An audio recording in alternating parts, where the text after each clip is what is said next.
It was a quiet, foggy evening when Dora, the ever-curious explorer, decided to venture into a forgotten forest called El Bosque Sombrio, the Shadow Forest. She had heard whispers about it from the villagers, who warned her never to go. The forest was said to change, shift, and trap anyone foolish enough to enter. But Dora, armed with her trusty map and an insatiable sense of adventure, thought she could handle it. "Do you see the Shadow Forest?" she asked aloud, her voice carrying an unsettling echo through the air. The response came not from Boots or the backpack, but from the map itself, its usual cheerful voice suddenly flat and cold. "To the shadow tree we go! Be quick! Time runs slow!" Dora hesitated but shook off the strange tone. "Come on, Boots! Vamonos!" she said, holding her map tight. As they entered the forest, the familiar colors of her world faded. The greens of the trees turned gray. The sky above became an eerie shade of ash, and the path under her feet seemed to shift whenever she looked away. She stopped and pulled out the map. But something was wrong. Its cheerful illustrations were gone, replaced by jagged black lines that twisted and swirled unnaturally. Suddenly, the map spoke again, its voice now low and guttural. "The shadow tree waits. Don't turn back or you'll be late." Boots clung to Dora's shoulder, his usual chatter replaced by quiet, nervous squeaks. "It's okay, Boots," Dora whispered, though her voice shook. As they walked, the forest seemed to come alive. The trees whispered her name in raspy tones, and the shadows between them grew darker, deeper, as if watching her every move. Then she saw it, the shadow tree. It stood impossibly tall, its branches gnarled and claw-like, reaching for the sky. At its base was a hollow opening, glowing faintly with an otherworldly light. The map's voice boomed again, now distorted. "Go inside, claim what is yours, or be lost forever." Dora hesitated, but the ground beneath her feet began to crack and crumble, forcing her and Boots toward the hollow. She stepped inside and found herself in a room with mirrors lining the walls. But something was wrong. Her reflection was missing. "Where's my reflection?" she asked aloud. From the mirrors, distorted versions of herself appeared, their eyes hollow and their mouths twisted into unnatural grins. They spoke in unison, their voices overlapping in a haunting echo. "Give us the map, Dora. You don't need it anymore." Dora clutched the map tightly. "No, this is my map. It helps me find my way." The reflections laughed, the sound reverberating like shattering glass. "Your way? You're lost, Dora. You've always been lost." Terrified, Dora began to back away, but the hollow light around her dimmed. Boots screeched and tugged at her backpack, urging her to run. She clutched her map and yelled, "Map, how do we get out of here?" The map didn't respond. Instead, it began to burn in her hands, the black lines writhing like snakes. "No!" Dora screamed, but as the map turned to ash, a hidden door appeared in the far mirror. Without thinking, she and Boots sprinted toward it, leaping through just as the hollow laughter of her reflections reached a fever pitch. Dora tumbled out of the forest and into the daylight, gasping for air. But something was wrong. The world around her was slightly off. The colors were muted, the sounds distant. She looked down at her hands and saw faint, dark veins crawling up her skin. Then she heard it, a voice, faint and whispery, coming from her backpack. "Where are we going next, Dora?" She froze. It wasn't the cheerful voice of her map. It was something darker, something that had followed her out. Dora's heart pounded as she cautiously unzipped her backpack. Inside, the familiar tools were gone. No compass, no snacks, and no map.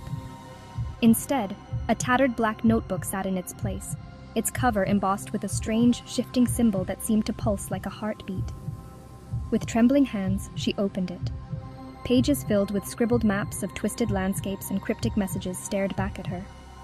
The lines on the pages moved as if alive, forming words that spelled out, "You brought us out, Dora. Now we'll help you explore. Forever." She slammed the notebook shut, her breathing ragged.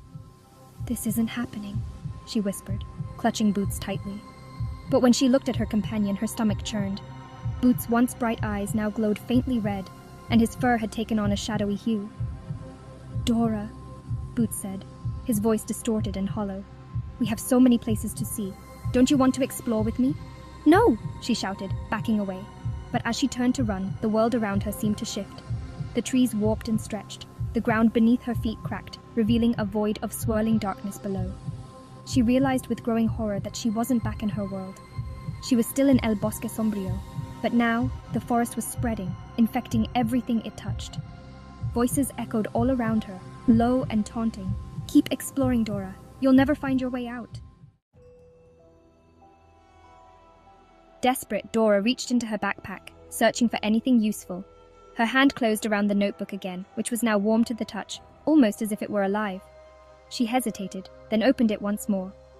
The shifting lines formed a map, a single path leading deeper into the darkness. "This is the only way out," a voice whispered from the book, eerily similar to her own. Dora knew she had no choice. Clutching the notebook and holding tightly to the faint hope of escape, she stepped forward. Boots followed silently, his shadow now stretching unnaturally long behind him. As they walked, the path grew narrower, the trees leaning in as if trying to swallow them whole. The notebook guided her step by step, its pages flipping on their own, revealing cryptic warnings. "Don't look back. Keep moving, no matter what you hear. The shadow tree watches." But then came the voice she least expected. "Dora, help me!"